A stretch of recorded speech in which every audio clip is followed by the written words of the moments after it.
Quality circle की ओर से मैं आपका हार्दिक स्वागत करता हूं।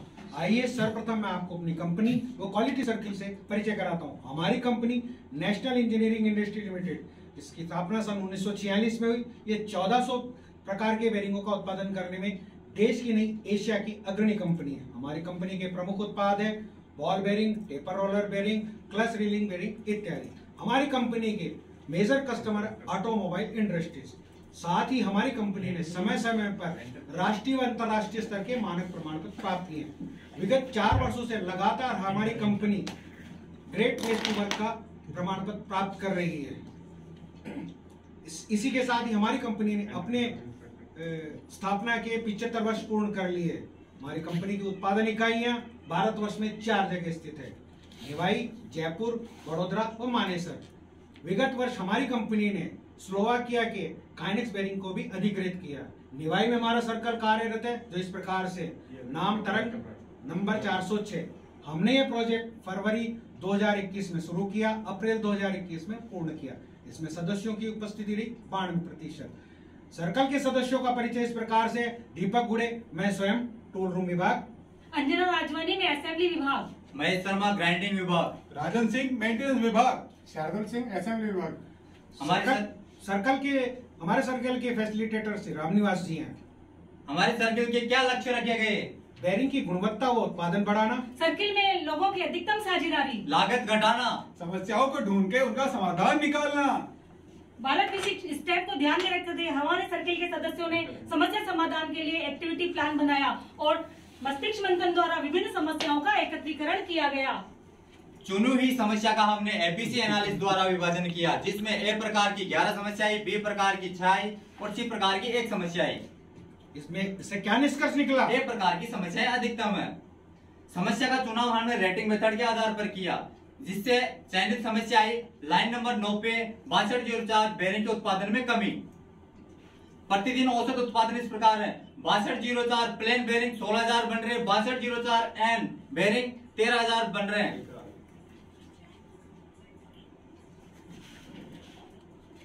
इस प्रकार जो हमारी समस्या सामने आई, लाइन नंबर 9 पर 6204 एन बेरिंग के उत्पादन में कमी। इसको हमने सत्यापन किया। क्या इनरलेस लाइन में उत्पादन की कमी थी?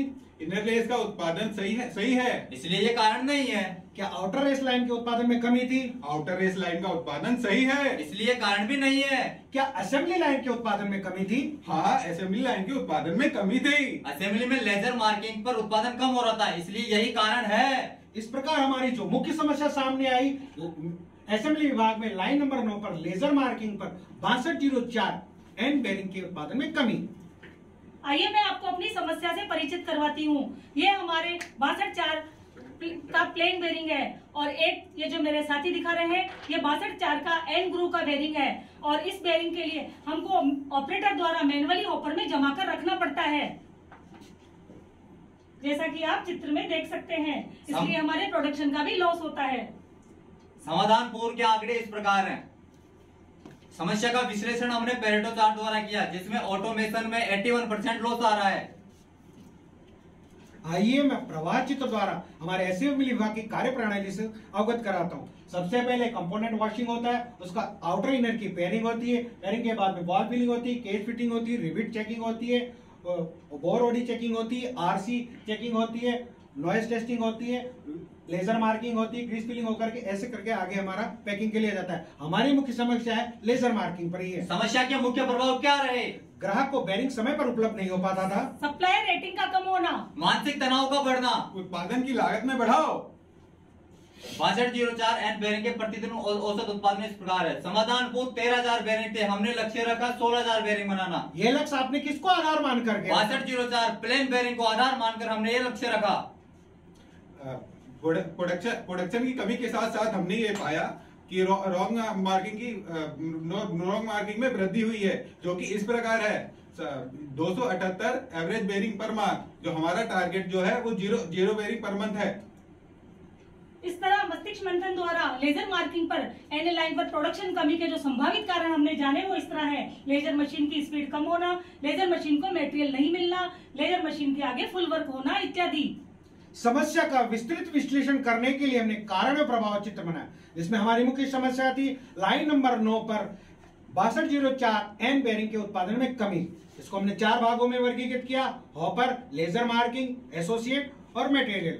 इसका हमने सत्यापन किया। क्या हॉपर छोटा था? ऊपर में 100 पीस आने चाहिए। ऊपर में 100 पीस आ रहे हैं। क्या हॉपर में मटेरियल जमाना पड़ता है? ऊपर में मटेरियल जमाना नहीं पड़े। मटेरियल जमाना पड़ता है। लेजर मशीन से संबंधित, क्या लेजर मशीन की स्पीड कम थी? साइकिल टाइम 5 सेकंड के अनुसार होना चाहिए। साइकिल टाइम 5 सेकंड है। क्या लेजर मशीन को मटेरियल नहीं मिल पा रहा था? लेजर मशीन के इनलेट पे कोई रुकावट ना हो। कोई रुकावट नहीं है। क्या लेजर मशीन के आगे फुल वर्क हो रहा था? लेजर मशीन के आउटलेट पे कोई रुकावट ना हो। कोई रुकावट नहीं है। क्या मार्किंग सही नहीं हो रही थी? सारे अक्षर सही दिखने चाहिए। सारे अक्षर सही दिख रहे हैं। क्या मार्किंग गलत तरफ हो रही थी? मार्किंग एन ग्रुप की तरफ ही होनी चाहिए। मार्किंग एन ग्रुप की तरफ भी हो रही है। क्या लेजर मशीन का पावर कम था? पावर 40 वाट ही हो। पावर 40 वाट ही है। एसोसिएट्स की स्किल M3 होनी चाहिए। स्केल M3 ही है। क्या मटेरियल को जमाने में समय अधिक लगता था? मटेरियल को जमाने की जरूरत ना हो। माल जमाना पड़ता है। क्या बेरिंग के सतह पर ऑयल अधिक आता था? बेरिंग की सतह पर ऑयल ना आए। बेरिंग की सतह पर अधिक ऑयल आ रहा है। इस प्रकार जो हमारे मुख्य नॉट आउट के कारण आए, बेरिंग की सतह पर ऑयल अधिक आना, कई बार मार्किंग गलत तरफ हो जाती है। मटेरियल को जमा के रखना पड़ता है। कारण नंबर 1, बेरिंग की सतह पर ऑयल अधिक आना। क्यों भाई, क्यों? क्योंकि एन ग्रुप की वजह से ऑयल आ जाया करता क्यों था। भाई, क्यों?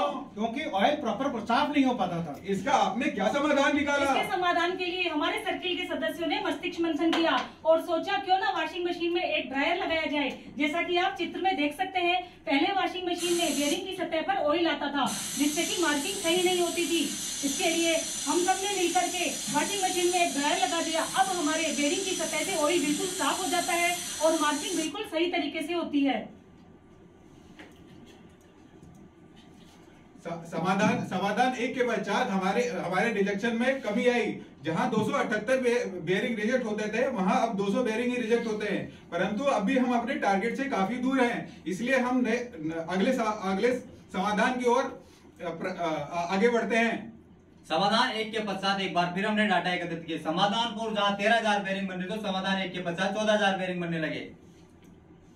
कारण नंबर 2, कई बार मशीन मार्किंग गलत तरफ हो जाती है। क्यों भाई, क्यों? क्योंकि मार्किंग एन ग्रुप की तरफ ही होनी चाहिए। क्यों भाई, क्यों? क्योंकि हॉपर में कई बार मार्किंग के लिए गलत रखा जाता था बेरिंग। इसका आपने क्या समाधान निकाला? इसका समाधान इस प्रकार किया, हमने एक वी प्लेट के अंदर इस प्रकार होल किया। होल को हमने इस पे एयर प्रेशर से जोड़ा। जैसे ही हमारा बेरिंग एन ग्रुव वाला पोजीशन पर आता है, तो जैसे ही पोजीशन पर आता है तो इसके एयर रिलीज हो जाती है। एयर रिलीज हो जाने के कारण यहाँ पर ओके करता है और उसको मार्किंग मशीन अपना मार्किंग का काम करती है। यदि किसी कारणवश विपरीत उल्टा आ जाता है तो इससे एयर प्रेशर रिलीज नहीं होता। एयर प्रेशर रिलीज नहीं होने के कारण यहाँ पर एयर का प्रेशर ज्यादा बढ़ जाता है, इसलिए मार्किंग मशीन वहीं पर ही रुक जाती है। समाधान 2 के पश्चात हमने देखा कि हमारा रिजेक्शन ना कि कम हुआ, बल्कि वो 0 हो गया। इससे हमारी ये रिजेक्शन की समस्या सॉल्व हो गई।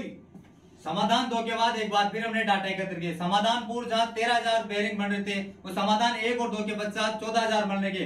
चूंकि हमारा लक्ष्य था 16,000 बेरिंग बनाना, अभी हम हमारे लक्ष्य से थोड़ा दूर हैं। कारण नंबर 3, मटेरियल को हॉपर में जमाने में समय अधिक लगता था। क्यों भाई, क्यों? क्योंकि हॉपर में जमाना पड़ता है इसे। क्यों भाई, क्यों? क्योंकि मार्किंग एन ग्रुप की तरफ होनी चाहिए। क्यों भाई, क्यों? क्योंकि ये कस्टमर की डिमांड है। अच्छा, ये कस्टमर की डिमांड है। इसका आपने क्या समाधान दिया? सभी सदस्यों ने विचार किया कि एक ऐसी डिवाइस बनाया जाए जो बेरिंग को सीधा कर सके। इसलिए हमने एक बाहर की कंपनी से उपयुक्त डिवाइस बनाने की बात की। उसने कोटेशन बताया 5 लाख रुपए। यह बाहर वाली कंपनी ने अधिक रुपए मांगे। यह हमारी कंपनी के लिए ज्यादा तो नहीं थे। फिर हम सभी सदस्यों ने सोचा क्यों न ये अपन यही इन हाउस बनाए। सभी ने मंथन किया और असेंबली की सील फटिंग मशीन के आधार पर वर्क किया।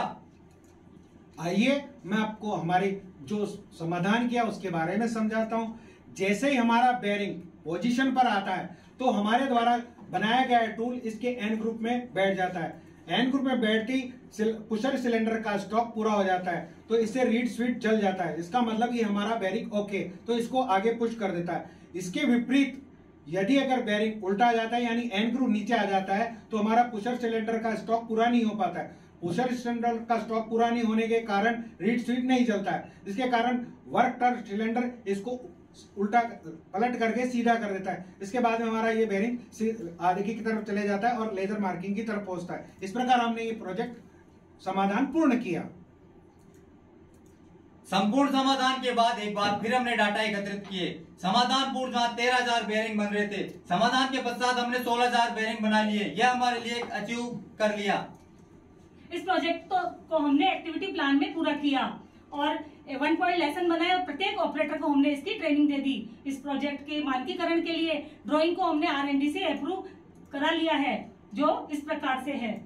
एक बार पुनः हमने जांच और निरीक्षण किया तो हमने पाया अप्रैल, मई, जून, जुलाई और अगस्त में हमारा जो प्रोडक्शन था इक्वल बन रहा था। इस प्रोजेक्ट को पूरा करने में हमें जो बचत हुई वो इस प्रकार से हमने मैन पावर की सेविंग करी सालाना 1,53,600 और मंथली सालाना जो अतिरिक्त उत्पादन हुआ बेयरिंगों का वो 1,44,000। इसमें हमने वन टाइम भी सेविंग करी। जो बाहर से हम मंगाते हैं मशीन, उसकी कोटेशन थी 5 लाख, इसको हमने इन हाउस 25,000 में तैयार किया। इस प्रकार हमारी वन टाइम सेविंग हुई 4,75,000 रुपए। इस प्रोजेक्ट को पूरा करने में जो हमें प्रत्यक्ष लाभ मिले वो इस प्रकार थे। आर्थिक बचत करी हमने, ग्राहक संतुष्टि मिली, समय की बचत, उत्पादन में वृद्धि हुई, मशीन की विश्वसनीयता में वृद्धि हुई। अप्रत्यक्ष लाभ इस प्रकार थे। श्रम शक्ति का सदुपयोग किया हमने, टीम भावना का विकास हुआ, निरंतर प्रगति को और अग्रसर हुए, आत्मविश्वास में वृद्धि हुई। इस प्रोजेक्ट में कुछ QC टूल्स काम में लिए गए जो इस प्रकार से हैं। हमारा अगला प्रोजेक्ट NA13 लाइन में बियरिंग वॉशिंग मशीन का बार बार बंद होना। अंत में मैं आप सभी लोगों का धन्यवाद करना चाहूंगी। धन्यवाद। आप सभी के प्रश्न एवं सुझाव आमंत्रित हैं।